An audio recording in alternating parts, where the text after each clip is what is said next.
7장 말씀을 함께 살펴보도록 하겠습니다. 요한복음 7장 말씀입니다. 7장 1절과 2절 말씀을 같이 읽어보도록 하겠습니다. 다 요한복음 7장 다 찾으셨죠? 요한복음 7장 1절과 2절 같이 읽겠습니다. 시작. 그 후에 예수께서 갈릴리에서 다니시고 유대에서 다니려 아니하심은 유대인들이 죽이려 함이러라. 유대인의 명절인 초막절이 가까운지라. 오늘은 그 초막절과 관련돼서 예수님께서 이 초막절의 완성자가 되셨다는 말씀, 그런 주제로 말씀을 살펴보고자 합니다. 먼저 초막절에 대해서 말씀을 시작하기 전에 초막절을 간단하게 소개를 드리면요. 초막절은 유대인의 달력으로 7월달 15일부터 일주일간 지속되는 중요한 절기입니다. 우리가 이 초막절에 대해서 조금 더 자세히 살펴보기 위해서 에레미야 23장 말씀을 한번 간략하게 보고 오늘 본문으로 다시 돌아오도록 하겠습니다. 에레미야 23장 잠깐 펴주십시오. 에레미야가 아니라 레위기 23장 23장 33절부터입니다. 자, 요한복음은 7장은 초막절을 배경으로 하고 있는데요. 자, 초막절이 무엇인지 알기 위해서 자, 레위기 23장 33절부터 몇 말씀을 읽어보도록 하겠습니다. 여호와께서 모세에게 말씀하여 이르시되 이스라엘 자손에게 말하여 이르라. 일곱째 달 엿닷새 날은 7월 15일이죠. 초막절이니 여호와를 위하여 이레 동안 7일 동안 지킬 것이라. 첫날에는 성회로 모일지니 너희는 아무 노동도 하지 말지며 이레 동안에 너희는 여호와께 화제를 드릴 것이요 여덟째 날에도 너희는 성회로 모여서 여호와께 화제를 드릴지니 이는 거룩한 대회라. 너희는 어떠한 노동도 하지 말지니라. 이것들은 여호와의 절기라. 너희는 공포하여 성회를 열고 여호와께 화제를 드릴지니 쭉 나옵니다. 그리고 39절 보시면 너희가 토지 소산 거두기를 마치거든 일곱째 달 엿닷새 날부터 이레 동안 여호와의 절기를 지키되 첫날에도 안식하고 여덟째 날에도 안식할 것이요 첫날에는 너희가 아름다운 나무 실과와 종려나무 가지와 무성한 나무 가지와 신의 버들을 취하여 4가지가 취하도록 되어 있죠. 4가지를 취해서 너희의 하나님 여호와 앞에서 이레 동안 즐거워할 것이라. 너희는 매년 이레 동안 여호와께 이 절기를 지킬지니 너희 대대의 영원한 규례라. 너희는 일곱째 달에 이를 지킬지니라. 너희는 이레 동안 초막에 거주하되 이때 7일 동안 초막을 만들어 놓고 거주하게 됩니다. 이스라엘 사람들이 이스라엘에 난 자는 다 초막에 거주할지니 이는 내가 이스라엘 자손을 애굽 땅에서 인도하여 내던 때에 초막에 장막에 거주하게 한 줄을 너희 대대로 알게 함이니라. 여기까지 읽겠습니다. 다시 요한복음 오셔서요. 그 초막절은 장막절이라고도 하고 또 수장절이라고도 합니다. 방금 말씀 읽었던 것처럼 이제 곡식이 1년 중에 곡식을 추수를 하고 이 추수에 대해서 감사를 하는 절기이기도 합니다. 유대인의 그 이스라엘의 기후를 보면 이 초막절 때가 되면은 이스라엘이 이제 건기에서 우기로 바뀌게 됩니다. 그래서 건기 때는 비가 잘 안 오죠. 그리고 우기가 되면 이제 비가 오는데 이 초막절이 바로 건기의 끝에 있게 되는 절기입니다. 우기가 곧 시작되는 그 무렵에 초막절을 지키도록 되어 있고요.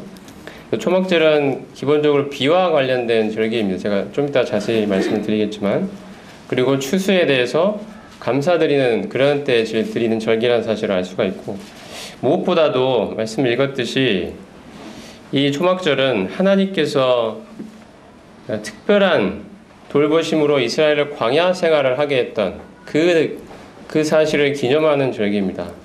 이스라엘이 광야 생활 동안 하나님께서 반석에서 물을 내셔서 이스라엘을 먹이시고 불기둥, 구름기둥으로 그들의 앞길을 인도하셨던 하나님의 특별하신 보호와 인도를 경험했던 그 광야 생활을 기념하는 절기가 바로 초막절, 이 장막절, 수장절이 되겠습니다.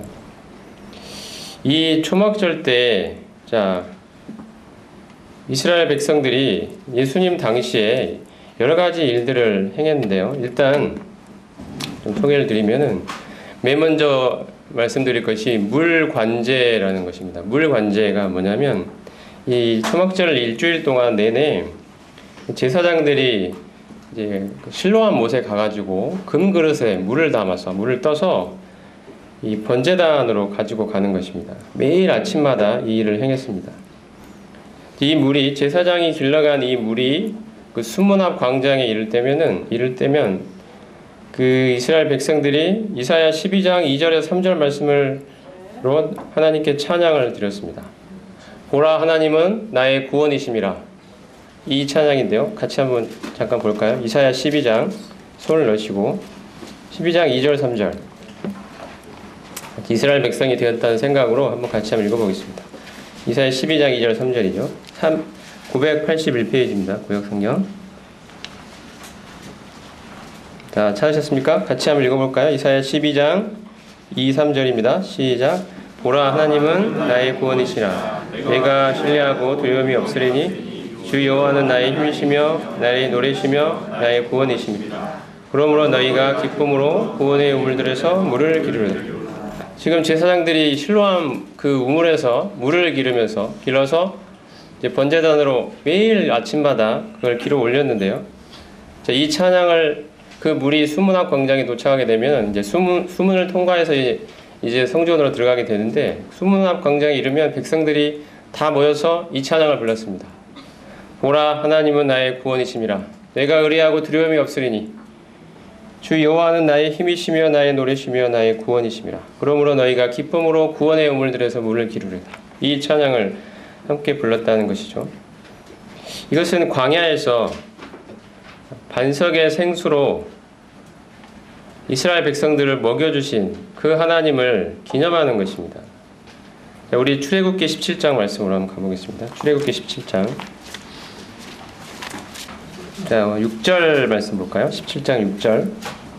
이스라엘 백성들이 이제 광야 길을 갖고 있는 상황인데요. 이때 하나님이 내가 호렙산에 있는 그 반석이 거기서 내 앞에 서리니 너는 그 반석을 치라. 거기에서 물이 나오리니 백성이 마시리라. 모세가 이스라엘 장로들의 목전에서 그대로 행하니라. 이 반석에서 물이 나오는 장면이죠. 이스라엘 백성이 광야길을 지날 때 물이 없었기 때문에 너무 목이 마르고 갈증을 느끼고 힘들어하던 때 하나님을 원망하기까지 하는 모습을 보여줍니다. 그때 하나님이 모세로 하여금 호렙산에 있는 그 큰 바위를, 그 막대기를, 지팡이를 치라고 말씀하셨을 때 모세가 그대로 행했더니 그 반석이 갈라지고 물이 콸콸콸 솟아나왔죠. 이스라엘 백성들이 그 물을 다 마셨습니다. 그 목마르고 힘들어하던 그들의 목이 하나님께서 주시는 이 반석의 물로 채워졌습니다. 이 사건을 두고 고린도전서 10장 4절에서는 사도 바울이 이 반석은 곧 그리스도라고 말씀하고 있습니다. 우리의 삶에 참된 내 영혼의 갈증을 채워주실 수 있는 분이 바로 우리 주님이시라는 사실입니다. 우리 인생을 살아가면서 겪는 참 많은 인생의 갈증들이 있죠. 목마름들이 있습니다. 이 요한복음 7장 앞부분에서 6장에서 주님은 자신이 생명의 떡이라고 말씀해 주십니다. 우리 인생에 살아가면서 우리의 그 배고픔을, 영적인 이 배고픔을 해결해 주시는 우리의 생명의 떡이 되시는 예수님을 나타냈다면 요한복음 7장에 와서 이 초막절에서 맨 먼저 우리가 살펴볼 수 있는 것은 우리의 이 타는 목마름을, 내 인생의 이 갈증을 해결시켜 주시는 우리의 생수의 근원 되시는 예수 그리스도, 그분에 대한 지금 소개를 하고 있다는 것입니다. 이 제사장들이 아까 실로암 못에서 물을 이렇게 떠오게 되면요, 번제단으로 가지고 오는데, 번제단 서쪽 모서리, 번제단이 네 모서리가 있지 않습니까? 그 중에 이 서쪽에 있는 그 모서리에다가 이 물을 포도주와 함께 붓는 예식을 행합니다. 이걸 물관제라고 부릅니다. 이 물과 포도주를 함께 이렇게 관제로 드리게 되는데요. 이 왜 서쪽이냐면, 이스라엘 백성들, 이스라엘 그 나라의 지리를 보시면은 서쪽에서, 이 지중해 쪽에서 이 비구름이 오게 됩니다. 서쪽에다가 이 물을 붓는 이 관제 예식을 행한 것은 지금 아까 건기가 끝나고 이제 곧 우기가 오게 되는데 지금 하나님께서 서쪽에서부터 우리 이스라엘에게 비를 달라고 지금 하나님께 기원하고 있는 그런 모습입니다. 하나님이 비를 주지 않으시면 우리가 이 살아갈 수 없는 이 기후에 살고 있는 이스라엘 백성들이 하나님께 비를 달라고 하는 그 마음으로 이 서쪽에 있는 모서리에다가 물을 부었습니다. 실로암 못에서 떠온 그 물을 계속 콸콸콸콸 부었습니다.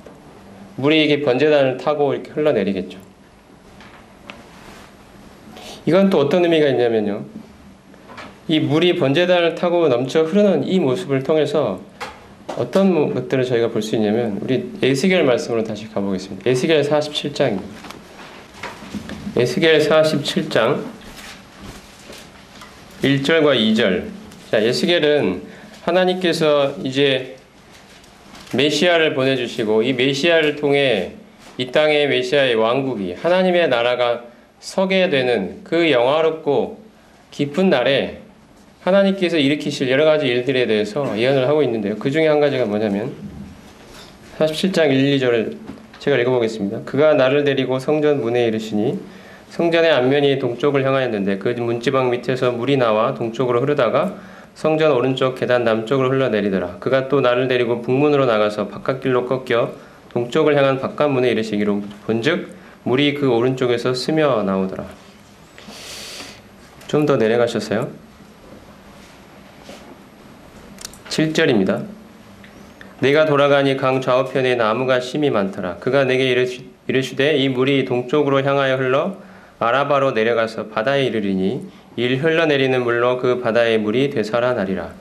이 강물이 이르는 곳마다 번성하는 모든 생물이 살고 또 고기가 심이 많으리니 이 물이 흘러 들어가므로 바닷물이 되살아나겠고 이 강이 이르는 각처의 모든 것이 살 것이며 이 물은 소성의 물입니다.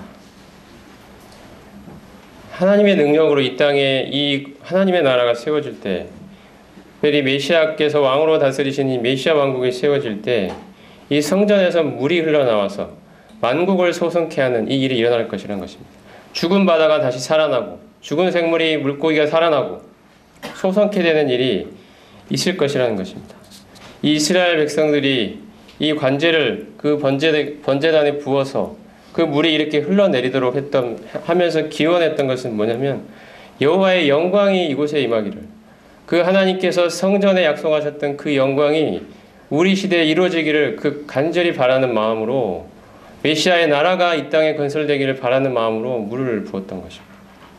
만국을 서성케 하는 이 소성의 역사가 일어나기를 간절히 원하는 마음으로 물을 부었습니다. 근데 원래 이렇게 성경에서 이렇게 물을 부으라는 이야기는 없습니다. 번제단에 물 부으라는 이야기는 없는데 이들이 아까 그렇게 간절히 원하는 마음으로 인위적으로 물을 붓기 시작한 것입니다. 물을 붓고 매일 아침에 물을 실로암에서 떠와서 매일 물을 부었습니다. 관제로. 이게 당시에 예수님께서 지금 요한복음 7장으로 다시 오셨어요. 요한복음 7장에서 이 지금 초막절을 지키러 나중에 올라가게 되시는데요. 이 초막절이 갖고 있는 초막절을 행했던 이스라엘 백성들의 한 가지 중요한 예식입니다. 이것이 나중에 주님의 말씀으로 어떻게 의미가 나타나는지 나중에 살펴보도록 하겠습니다. 또 하나 이스라엘 백성이 했던 이 초막절의 또 하나의 모습은 아까 그 번제단이 있지 않습니까? 번제단에 그 구석에다가 아까 그 관제를 부었던 그 구석에 옆에다가 버드나무를 세우는 것입니다. 모짜라고 불리는 모짜라는 그 마을에 심겨진 그 시냇가에서 모짜라는 마을의 시냇가에서 심겨진 그 버드나무를 꺾어다가 그 번제단보다 높게 버드나무를 세웠습니다. 버드나무가 원래 시냇가에 심겨 있었는데 이것을 꺾어다가 이 번제단 옆에 땅에다가 이렇게 심으면 어떻게 될까요? 이 버드나무가 조금 있으면 말라 비틀어지겠죠. 버드나무는 시냇가에 심겨져 있어야 되는데 이것을 꺾어다가 이렇게 땅 위에다가 심어 놓으면은 좀 있으면 말라 비틀어지게 됩니다. 그래서 이 일도 매일 했습니다. 매일 버드나무가 말라 비틀어지면 다시 새로운 걸로 바꿔다가 또 다시 세워놓고 이것을 매일 했습니다. 이게 뭐냐면은 하나님 당신께서 비를 내려주지 않으시면 우리는 이렇게 말라 비틀어질 수밖에 없습니다. 이런 뜻입니다. 하나님 비를 주세요. 하나님 비를 주세요. 이것이 그들이 버드나무를 높이 세워놓고 하나님께 기원했던 내용입니다. 이것이 초막절에 이스라엘 백성들이 행했던 중요한 또 한 가지입니다. 또 한 가지 말씀을 드리면 이렇게 이제 제사장들이 이 관제를 붓고 일을 하면서 또 어떤 일이 있었냐면은 이 초막절 기간에는 제사장 원래 뜰에 제사장 뜰에는 제사장만 들어갈 수 있었는데요. 이 제사장 뜰에 일반 백성이 들어갈 수 있는 초막절이 일반 백성이 들어갈 수 있는 날이었습니다. 초막절에만. 그래서 제사장과 일반 백성들이 이렇게 뭘 행했냐면 번제단을 돌기 시작했습니다. 번제단을 도는데 6일 동안은 하루에 한 번씩 돌고요. 마지막 7일째 7바퀴를 돌았습니다. 뭔가를 연상시키시죠? 여리고성 돌 때 딱 그 모습입니다. 그리고 그들이 돌면서 뭐를 했냐면 종려나무 잎을 들고 시편 118편 25절 말씀을 외쳤습니다. 시편 118편 25절 말씀은 여호와여 구하옵나니 이제 구원하소서라는 것입니다. 이게 바로 호산나라는 뜻입니다. 종려나무 잎을 들고 이 번제단을 돌면서 호산나라고 외치면서 돌았던 것입니다. 여호와여 이제 꼭 우리를 구원해달라고, 이 땅에 하나님의 나라를 세워달라고, 구원자를 보내달라고 그들이 외치며 돌고 또 돌았던 것입니다. 일주일 내내 번제단을 돌았습니다. 이 마지막 그 7번째 돌았던 마지막 날을 이제 호산나 라바라고 부릅니다. 호산나 라바라고 불리는 그 날에 자 요한복음 7장으로 이제 오셔서 37절로 가보겠습니다.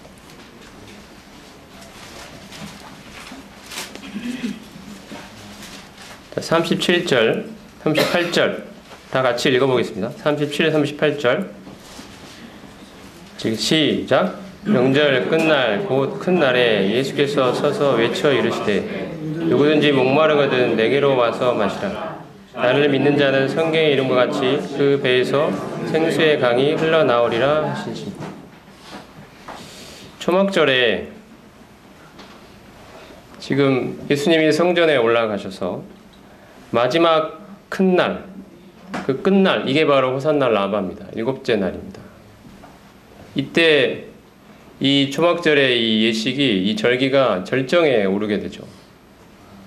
계속 물을 떠왔고요. 관제를 매일 부었고, 그 다음에 매일 한 바퀴씩 번제단을 돌면서 호산나라고 외치고, 마지막 7째 날 7번을 돌면서 호산나 라바, 그렇게 불리는 그날에 계속 호산나 호산나 하고 외치며 제사장들은 나팔을 불고, 이런 일들이 절정에 달했던 날이 바로 마지막 7번째 날, 큰 날이라고 되어 있는 이 호산나 라바입니다. 예수님이 서서 외쳐 이르셨다고 말합니다. 백성들이 굉장히 이날은 시끄러웠던 절기입니다. 곳곳에서 외침이 있었고 사람들의 마음이 이제 흥분 상태에 있었던 바로 그 날입니다. 계속해서 자 근데 예수님이 왜 이날 누구든지 목마르거든 내게로 와서 마시라고 말씀을 하셨을까요?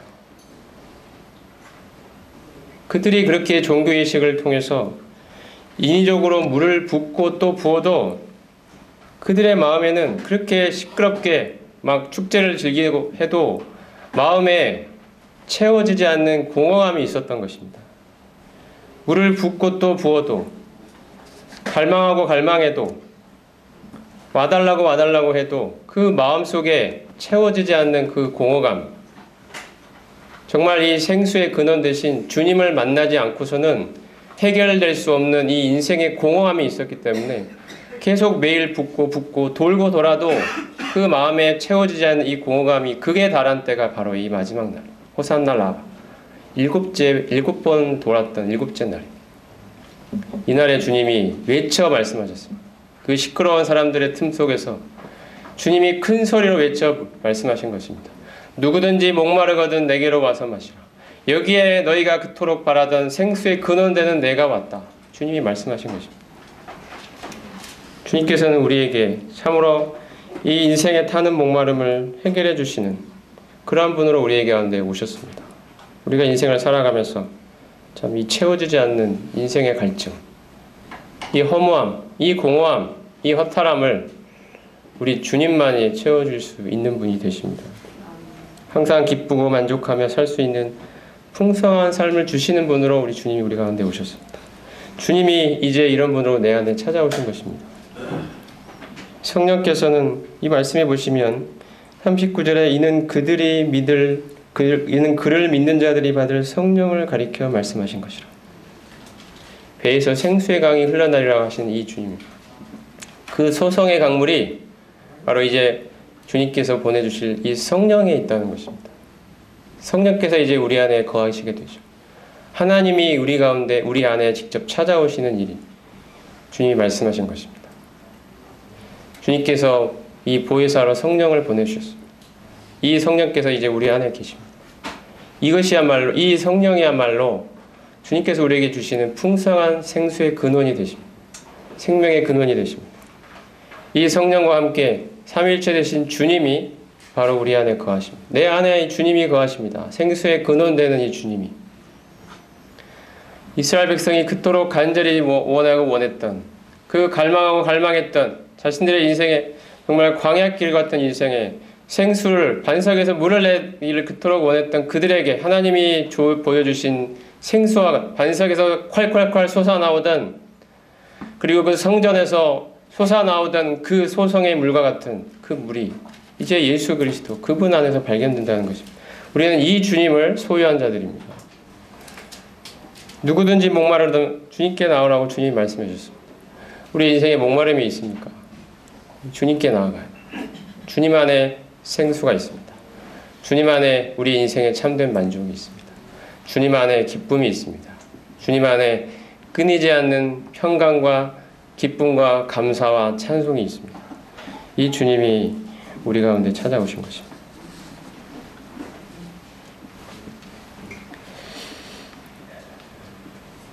이때 그 초막절 기간에 그 요한복음 7장을 다 소개할 수는 없습니다만 출장을 읽어보면 정말 이 예수님이 그들이 기다리던 메시아가 맞냐 이거 가지고 많은 논쟁이 있었습니다. 특별히 바리새인들 같은 사람들이 이 예수님에 대해서 반대가 아주 심했습니다.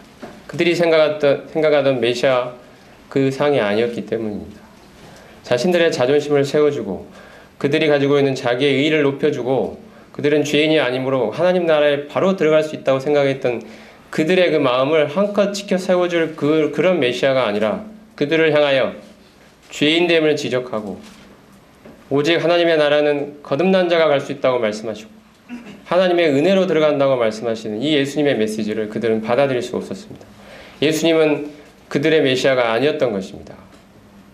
계속해서 예수 그리스도를 핍박하고 반대하고 저항했던 이 유대인 중에 바리새인 같은 이 사람들이 끊임없이 예수님을 반대 세력에 서서 예수님과 계속 적대 관계를 형성하고 있는, 심지어 예수님을 이 가족들까지도 예수님을 믿지 않았다고 요한복음 7장에 기록되어 있습니다. 유대인들이 바라던, 유대인들이 원하던 그 메시아 상이 예수님은 아니었던 것입니다. 그러나 그 가운데서도 정말로 하나님을 진실되게 찾고 그 마음의 내면의 영혼이 정말로 말할 수 없는 이 영적인 갈증과 공고함을 느끼던 그 심령이 가난한 그 영혼들은 주님 앞으로 다 나왔습니다. 주님을 믿게 됐습니다. 오늘 우리 가운데 정말 이러한 심령의 가난함이 있는 분 주님께로 나아오시기 바랍니다. 주님이 그 영혼의 갈증을 채워주십니다. 심령의 가난함을 주신 것은 정말로 축복입니다. 주님을 찾을 수 있기 때문입니다. 주님을 발견할 수 있기 때문입니다. 또 하나 이 초막절에 행했던 이스라엘 백성들이 행했던 것은 7일 밤부터요. 이 이제 마지막 7째 날 밤부터 8째 날 새벽까지 빛의 축제를 벌였던 것입니다. 예루살렘 그 거리에 성전 안에 이제 금등대가 있죠. 그 금등대를 본뜬 거대한 등대를 2개를 세우고 성전에도 여인의 뜰에 큰 등을 세우고 성전 곳곳에 이 등을 세워놓고 밝게 환하게 비추면서 축제를 즐겼습니다. 밤새도록 이 축제, 빛의 축제를 벌였습니다. 이것이 초막절 날 마지막 날 밤부터 그 다음날 새벽까지 행했던 일입니다.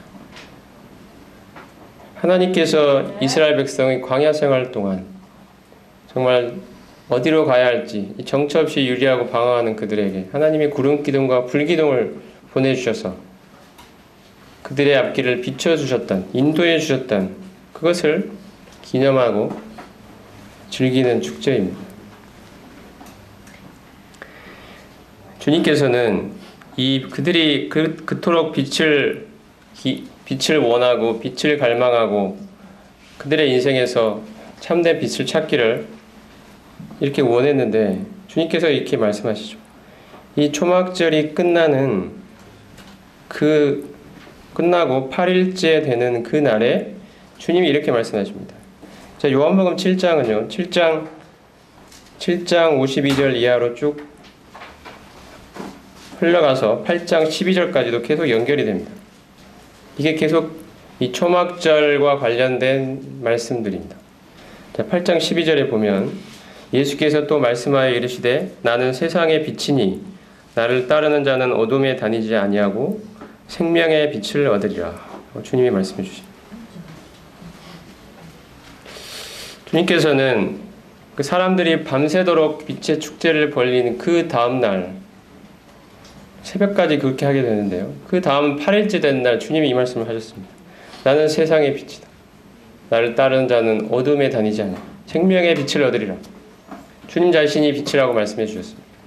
빛을 그렇게 즐기면서 빛을 원하면서 그렇게 밤새도록 보냈던 그 이스라엘 백성들을 향하여 주님이 말씀하시는 거죠. 참된 빛이 여기에 있다.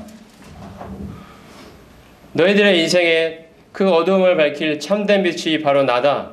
내가 여기에 왔다. 이것입니다.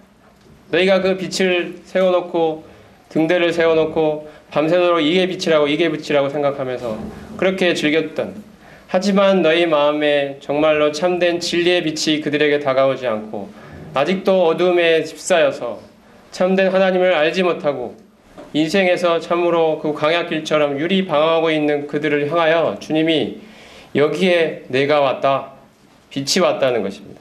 주님이 이 말씀을 선언하십니다. 세상의 빛으로, 이 어두운 세상에 참된 빛으로 주님이 오셨다고. 이 이야기를 주님이 초막절에 하시는 것입니다. 이 장막절에 주님이 이야기를 하고 계십니다. 우리 같이 요한복음 1장을 한번 가도록 하겠습니다.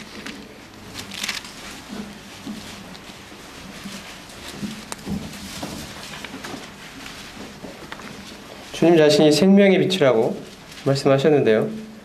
1장에도 동일한 말씀들이 있습니다. 1장 4절 5절입니다. 그 안에 생명이 있었으니 이 생명은 사람들의 빛이라. 빛이 어둠에 비치되 어둠이 깨닫지 못하더라. 자, 9절부터 보겠습니다. 참빛 곧 세상에 와서 각 사람에게 비추은 빛이 있었나니 그가 세상에 계셨으며 세상은 그로 말미암아 지은 바 되었으되 세상이 그를 알지 못하였고 자기 땅에 오매 자기 백성이 영접하지 아니하였으나 영접하는 자 곧 그 이름을 믿는 자들에게는 하나님의 자녀가 되는 권세를 주셨으니 이는 혈통으로나 육정으로나 사람의 뜻으로 나지 아니하고 오직 하나님께로서 난 자들이니라. 말씀이 육신이 되어 우리 가운데 거하심에 우리가 그 영광을 보니 아버지의 독생자의 영광이요 은혜와 진리가 충만하더라. 여기 생명의 빛에 대해서 말씀하고 계십니다. 바로 우리 주님이십니다. 주님이 이 땅에 생명의 빛으로 오셨습니다. 사람들이 이 빛을 알아보지 못하고 이 빛을 거절했지만 하나님께로 난 자들이 이 빛을 알아보고 이 빛을 받아들인다는 것입니다. 이 빛은 누구시냐면 말씀이 육신이 되어 우리 가운데 거하신 분이십니다. 14절에 말씀하고 있습니다. 여기서 거하다는 것은 장막을 친다라는 뜻입니다. 주님이 장막절에 내가 바로 이 땅에 온 생명의 빛이라고 말씀해 주셨습니다. 말씀이 육신이 되어 우리 가운데 거하신 이 주님이, 말씀이 육신이 되어 우리 가운데 장막을 치신 이 주님이, 인생 가운데 참으로 이 장막이 되어 오신 예수님이 장막절에 사람들을 향하여 내가 바로 생명의 빛이라고 말씀해 주신 것입니다.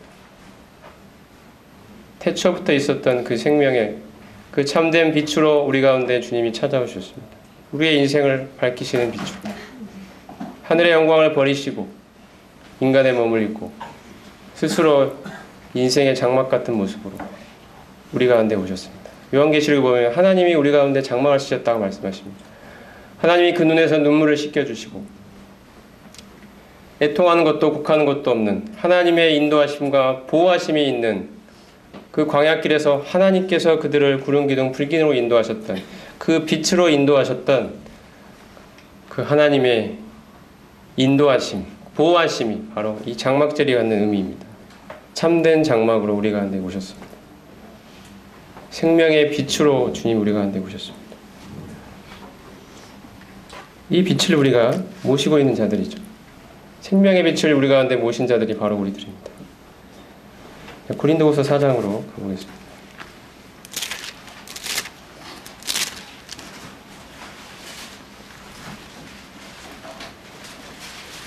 이 생명의 빛을 소유한 자가 어떻게 이 세상을 사느냐에 관계된 거죠. 고린도후서 4장 6절. 어두운 데에 빛이 비치리라 말씀하셨던 그 하나님께서 예수 그리스도의 얼굴에 있는 하나님의 영광을 아는 빛을 우리 마음에 비추셨느니라. 우리가 이 보배를 질그릇에 가졌으니 이는 심히 큰 능력은 하나님께 있고 우리에게 있지 아니함을 알게 하려 함이라. 빛이 바로 예수 그리스도라는 빛이 우리 마음에 비춰왔다는 것입니다. 이 빛을 이제 우리가 이 질그릇 같은 우리 안에 이 보배이신 이 참된 빛을 우리가 소유한 자가 되었다는 것입니다. 이 빛을 소유한 자의 삶은 어떤 삶일까요? 여기서 말씀하고 있는 밑에 쭉 읽게 되면 이 기드온의 횃불처럼 횃불을 담고 있는 이 항아리가 깨어질 때 빛이 발하는 그 삶을 주님이 살게 하셨다는 것입니다. 빛을 소유한 자의 삶입니다. 항아리가 깨어질 때 그 빛이 드러나는 이 삶을 우리에게 말씀해 주십니다. 밑에 보면 8절 이하에 보면 우리가 사방으로 우겨쌈을 당하여도 쌓이지 아니하며 답답한 일을 당하여도 낙심하지 아니하며 박해를 받아도 버림받지 아니하며 거꾸로 뜨림을 당하여도 망하지 아니하고 우리가 항상 예수의 죽음을 몸에 짊어짐은 예수의 생명이 또한 우리 몸에 나타나게 하려 함이라. 우리 살아있는 자가 항상 예수를 위하여 죽음에 넘기움은 예수의 생명이 또한 우리 죽을 육체에 나타나게 하려 함이라.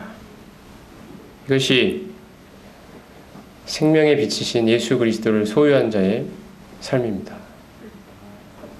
자신이 죽음에 넘겨지는 삶, 그리스도와 함께 십자가에 못 박혀 죽은 자로 살아가는 삶.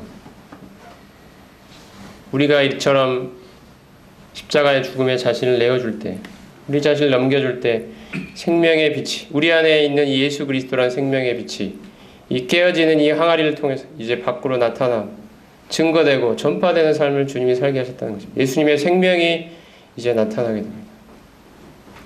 이 삶을 우리에게 주님이 부탁하셨습니다.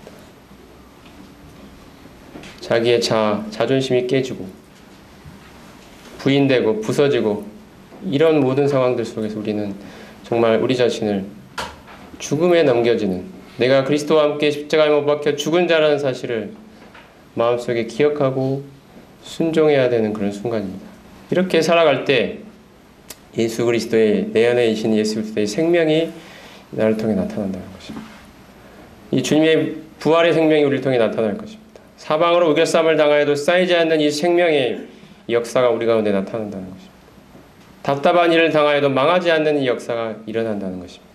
나의 능력과 나의 자원으로 이게 되는 게 아니라 내 안에 오신 이 생명의 빛 대신 이 주님을 내가 깨어짐으로 말미암아 이 주님이 드러날 때 이런 일이 일어난다는 것입니다. 이게 생명의 빛을 모신 자의 삶입니다. 주님이 이 8일째 되는 날에 밤새도록 빛의 축제를 벌였던 그들을 향하여 참된 빛이 여기에 왔다. 내가 세상의 빛이다. 주님이 말씀해 주셨습니다. 우리는 이 빛을 소유한 자들입니다. 다시 요한복음 7장으로 오시겠습니다.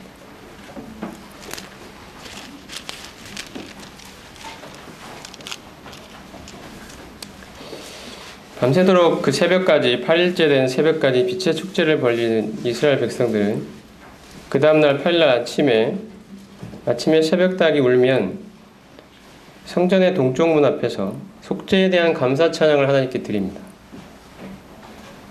이것이 초막절에 또 일어난 일입니다. 그때 그들은 기도문을 읽었는데요. 제가 기도문을 한번 읽어드리겠습니다. 이러한 기도를 하나님께 드리며 하나님께 대한 속죄에 대한 감사 찬양을 하게 되는데, 그 어른 랍비들이 이렇게 이야기합니다. 오 기쁨, 우리 젊은이들, 헌신된 자들, 지혜로운 자들이여, 우리 노인들에게 수치를 돌리지 마소서. 그러면 거기에 참석한 사람들은 오 기쁘다, 우리 노인들과 함께 젊은이들의 죄를 씻을 수 있습니다. 이렇게 고백을 합니다. 그리고 나서 다 함께 젊을 때 죄사함을 받는 자는 복이 있도다. 죄를 지었지만 죄사함을 받는 자는 복이 있을지어다. 이러한 기도문을 읽으면서 속죄에 대해 하나님께 감사 찬양을 드린, 그리고 나면 이제 태양이 떠오르게 됩니다. 태양이 떠오르자마자 지금 요한복음 7장 끝에 있는 8장 앞에 있는 그 간음 중에 여자를 잡혀온 여자를 예수님 앞에 데리고 온 것입니다. 이 기록이 이 시점에 기록이 되어 있습니다. 그 아침에 그 속죄에 대한 감사의 찬양을 하나님께 드렸던 바로 그 순간 직후에 그들은 가늠하다 현장에 잡힌 그 여자를 잡아와서 예수 그리스도께 데려와서 이 여자를 정죄해달라고 지금 예수님 앞에 지금 무릎을 꿇려 놓은 것입니다. 그 여자를 우리가 잘 알고 있듯이 예수 그리스도께서 그 여자의 너희 중에 죄 없는 자가 먼저 돌로 치라고 말씀하실 때 모든 사람이 다 물러가고 그 여자와 단둘이 남았을 때 주님이 나도 너를 정죄하지 않는다고 말씀하십니다. 이 속죄의 이야기를 해주시는 장면이 바로 이 속죄에 대한 감사의 찬양을 부르고 난 뒤에 바로 일어났던 일입니다. 요한복음은 바로 그 정확한 시점에 이 가늠하다 현장에 잡힌 여자가 예수 그리스도로 말미암아 속죄를 받은 이야기를 기록해 놓고 있습니다. 참된 속죄는 예수 그리스도 안에 있다는 것입니다. 그들이 밤새도록 빛의 축제를 벌였지만 빛을 얻을 수 없었습니다. 그리고 그들이 8일째 되는 날 아침에 해가 떠오르기 전에 속죄에 대한 감사의 찬양을 불렀지만 그들에게는 진정한 속죄가 없었습니다. 예수님은 그들을 향하여 참된 용서는 바로 내 안에 있다고 말씀해 주고 계신 셈이 됩니다. 이것이 요한복음이 우리에게 말씀하고 있는 겁니다. 우리 인생의 참된 영혼의 이 해갈은 누구에게 있느냐? 예수 그리스도 안에 있다. 우리 인생의 참된 빛은 누구시냐? 예수 그리스도시다. 우리 인생의 참된 속죄는 누가 되시느냐? 예수 그리스도시다. 이것이 초막절 이 기록을 통해서 요한복음 말씀이 우리에게 주고 있는 메시지입니다. 정리를 해보겠습니다. 이 초막절 때 이스라엘 백성들은 물관제를 드리고 버드나무를 세우고 이것은 비를 기원하고 또한 생수를 기념하는 것입니다. 여기에 대하여 예수님은 요한복음 7장 38, 39절 말씀으로 바로 이러한 생수의 근원이 자기 자신이라고 말씀하십니다. 이 초막절의 완성이 바로 예수 그리스도 안에 있다고 말씀해 주신 것입니다.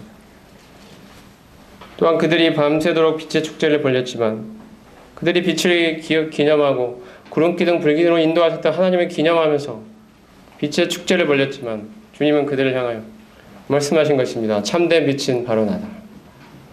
너희가 밤새도록 빛의 축제를 벌였지만 참 빛을 알지 못하고 있는데 참 빛이 바로 너희 눈앞에 있다는 것입니다. 예수 그리스도 바로 우리의 주인이십니다. 유대인들이 인간의 수고를 바쳐서 구원의 문제를 해결하고자 시도했던 물을 붓고 또 부었던 그 많은 노력에도 불구하고 그들의 마음은 참된 평안과 만족을 얻을 수 없었습니다. 물을 붓고 또 부어도 채워지지 않는 영혼의 갈증, 목마름, 그것을 해결하시는 이 땅에 오신 참된 구원자, 하나님께서 이 초막절을 통해 보여주고 계신 모든 내용의 완성자로 오신 예수 그리스도, 그분이 바로 우리의 주님이십니다. 광야 같은 이 세상을 어디로 가야 할지 정처 없이 유래할 때 우리 인생의 참된 빛으로 인간의 몸을 입고 이 땅에 찾아와 주신 분, 장막이 되어 이 땅에 오셨던 분, 생명의 빛으로 우리 가운데 찾아오신 예수 그리스도. 요한복음 7장을 통해 8장 앞부분에 있는 이 내용들을 통해서 주님이 오늘 우리에게 말씀해 주십니다. 바로 이 생명의 빛이, 이 생수의 근원이 우리 이제 믿는 그리스도인 바로 우리 안에 오셨다는 것입니다.